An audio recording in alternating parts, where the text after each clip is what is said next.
Hello guys, welcome back to the channel again. So ఇవాళ ఈ వీడియోలో మనమైతే రవితేజ గారి మాస్ జాతర మూవీ రివ్యూ డిస్కస్ చేద్దాం. అసలు మూవీ ఎలా ఉంది, మూవీలో పాజిటివ్స్ ఏంటి, నెగిటివ్స్ ఏంటి, అసలు మూవీ చూడొచ్చా లేదా, ఇవన్నీ క్విక్గా అయితే రివ్యూ అయితే కంప్లీట్ చేద్దాం. సో మీకు కూడా ఒక ఐడియా అయితే వస్తుంది రివ్యూ చూసిన తర్వాత. సో దాన్ని బేస్ చేసుకొని మీరు మూవీకి వెళ్ళాలా లేదా అని డిసైడ్ అయితే అవ్వచ్చు. సో ఇంకేమాత్రం లేట్ చేయకుండా క్విక్గా అయితే రివ్యూలోకి అయితే వెళ్ళిపోదాం. అండ్ గైస్, రివ్యూలోకి వెళ్ళే ముందు ఒకవేళ మీరు గాని మన ఛానల్ ఫస్ట్ టైమ్ విజిట్ చేస్తుంటే మాత్రం ఛానల్‌కెళ్ళి కంటెంట్ చూడండి. నచ్చితేనే సబ్స్క్రైబ్ అయితే చేసుకోండి. అండ్ ఈ రివ్యూ మొత్తం ఎండ్ దాకా చూసి మీకు రివ్యూ నచ్చితే మాత్రం లైక్ చేయడం మర్చిపోవద్దు. అండ్ గాని మీరు గాని మూవీ చూసుంటే మీకెలా అనిపించిందో కింద కూడా కామెంట్ చేయండి. సో నా ఒపీనియన్, మీ ఒపీనియన్ ఎంతవరకు మ్యాచ్ అవుతుందో కూడా చూద్దాం. సో ఇప్పటికే సుత్తి ఎక్కువైపోయింది. ఇంక ఏ మాత్రం లేట్ చేయకుండా డైరెక్ట్‌గా రివ్యూలోకైతే వెళ్ళిపోదాం. Let's go.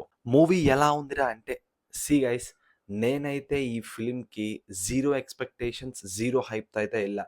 ఏంట్రా మళ్ళీ ఇలా అంటున్నావు అంటే, మీరు చూడండి గైస్, లాస్ట్ ఒక 3-4 ఇయర్స్‌లో రవితేజ గారి ఫిల్మ్స్ మాక్సిమం ఒక్కటే టెంప్లేట్‌తో రిలీజ్ అవుతున్నాయి. నేను మాక్సిమం అన్నా. మెజారిటీ ఫిల్మ్స్ అన్నీ కూడా ఒకటే టెంప్లేట్ అయితే రిలీజ్ అవుతున్నాయి. ఏదో 1 ఆర్ 2 ఫిల్మ్స్ తప్పిస్తే అన్నిటిని ఒక సేఫ్ జోన్‌లో తీస్తున్నారన్న ఫీల్ అయితే వచ్చింది. అండ్ దట్ టూ ఈ మూవీ రిలేటెడ్ స్టఫ్ ఏదైతే రిలీజ్ అయిందో, గ్లింప్స్ గాని, ట్రైలర్ గాని, ఇవన్నీ చూసిన తర్వాత అర్థమైపోయింది. ఒక ఐడియా వచ్చేసింది. సో మళ్ళీ అదే టెంప్లేట్, అదే ఫిల్మే ఉండబోతుంది. So all mix fruit juice లాగా 'క్రాక్‌ని', 'ధమాక్' అని వీటన్నిటిని కంబైన్ చేసి ఒక ఫిల్మ్ అయితే తీశారన్న ఫీల్ అయితే వచ్చింది. ఆ స్టఫ్ చూసిన తర్వాత. సో దానివల్ల నాకు ఎక్కువ ఎక్సైట్‌మెంట్ గాని, హైప్ గాని లేదు. సో అందుకే జీరో ఎక్స్‌పెక్టేషన్స్‌తోనే నేనైతే ఫిల్మ్‌కైతే వెళ్ళా. బట్ సర్ప్రైజింగ్‌లీ ఫిల్మ్ అయితే నన్ను డిసప్పాయింట్ అయితే చేయలేదు. నిజంగా నాకే సర్ప్రైజింగ్‌గా ఉంది ఇలా చెప్పడం. ఎందుకంటే నేను మూవీ పైన జీరో ఎక్స్‌పెక్టేషన్స్ అయితే పెట్టుకొనైతే వెళ్ళా. సో నాకైతే ఆ హైప్, ఊప్ అయితే ఏం లేదు ఈ మూవీ రిలేటెడ్, మూవీ చూసే ముందు వరకు కూడా. బట్ నేను జీరో ఎక్స్‌పెక్టేషన్స్ పెట్టుకొని వెళ్ళడం, దట్ టూ ఈ రీసెంట్ టైమ్స్‌లో ఈ 'మిస్టర్ బచ్చన్' గాని ఇవన్నీ పక్కన పెట్టేయండి. సో ఇలాంటి ఫిల్మ్స్ చూసిన తర్వాత ఇది చాలా బెటర్‌గా అనిపించింది. ఎందుకంటే రవితేజ గారికి పర్సనల్‌గా నాకు అనిపించిన ఫిల్మ్ ఈ రీసెంట్ టైమ్స్ అంటే 'క్రాక్'. అది కూడా 2021లో రిలీజ్ అయింది. దాని తర్వాత కొన్ని డీసెంట్ లెవెల్ ఫిల్మ్సే రిలీజ్ అయ్యాయి. లైక్ మనకి 'వాల్తేరు వీరయ్య' తీసుకున్న, 'ధమాకా' తీసుకున్న, ఇవన్నీ రీసెంట్ ఒక కైండ్ ఆఫ్ డీసెంట్‌గానే రిలీజ్ అయ్యాయి 'ఈగల్' కూడా. బట్ నాకెందుకో అంతగా అయితే ఎక్కలేదు. అండ్ ఆ మూవీస్ అన్నిటితో కంపేర్ చేస్తే ఈ ఫిల్మ్ నాకు చాలా వరకు బెటర్ అయితే అనిపించింది. అవెందుకని పాజిటివ్‌లు డిస్కస్ చేద్దాం ఒక్కొక్కటి. బట్ ఈ ఫిల్మ్ సర్ప్రైజింగ్‌లీ నాకైతే నచ్చింది. సో డెఫినైట్‌లీ అదైతే మాత్రం చెప్పొచ్చు. ఎందుకురా అంటే, అదే మనం పాజిటివ్స్ డిస్కస్ అయితే చేద్దాం ఇప్పుడు. వన్ బై వన్ అయితే వెళ్ళిపోదాం. అండ్ దీంట్లో ఫస్ట్ పాజిటివ్ వచ్చేసి, మెయిన్‌గా ఈ ఫిల్మ్‌లో బాగా వర్కౌట్ అయింది ఏంట్రా అంటే యాక్షన్ సీక్వెన్స్.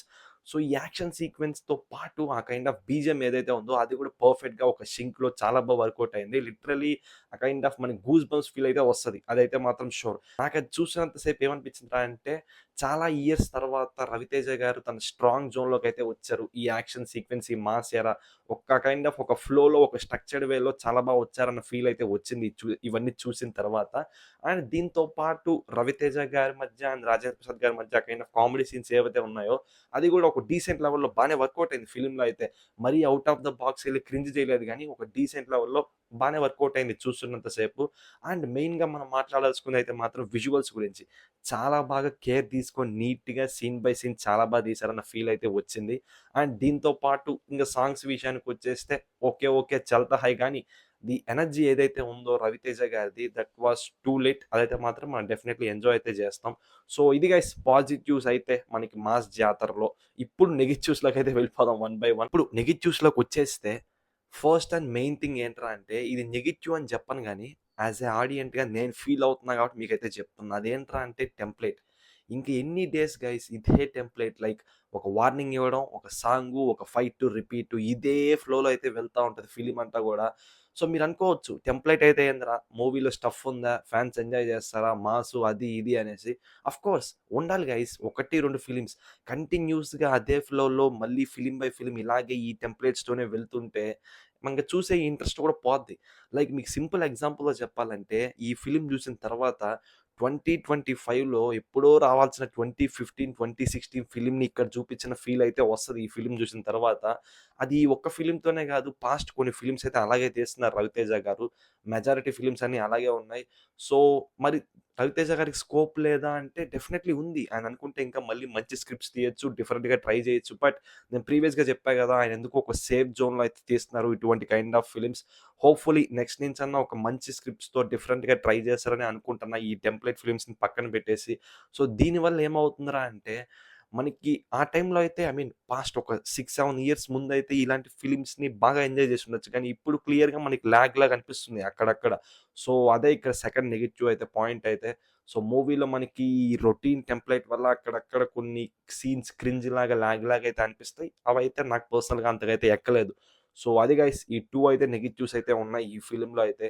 సో, అది guys review related to 'mass జాతర'. సో, ఈ రివ్యూ చూసిన తర్వాత ఫైనల్‌గా మూవీకి ఎలా ఉందిరా వెళ్ళొచ్చా లేదా అంటే డెఫినైట్‌లీ నెక్స్ట్ లెవెల్ తోపు లెవెల్ అయితే చెప్పను గానీ, మీరు ఈ వీకెండ్‌కి పర్ఫెక్ట్‌గా ఎంజాయ్ చేద్దాం. అలా ఎళ్లి ఇలా వచ్చేద్దాం. ఒక ఫన్ వేలో అనుకుంటే మాత్రం డెఫినైట్‌లీ ఒకసారి అయితే ట్రై చేయండి. 'మాస్ జాతర' డెఫినైట్‌లీ మీ ఫ్యామిలీతో అయితే కలిసి హ్యాపీగా అయితే చూడొచ్చు. So, that's it for this review guys related to 'mass జాతర'. మీ రివ్యూ గాని ఇక్కడి దాకా చూసి మీకు నచ్చితే మాత్రం లైక్ చేయడం మర్చిపోవద్దు.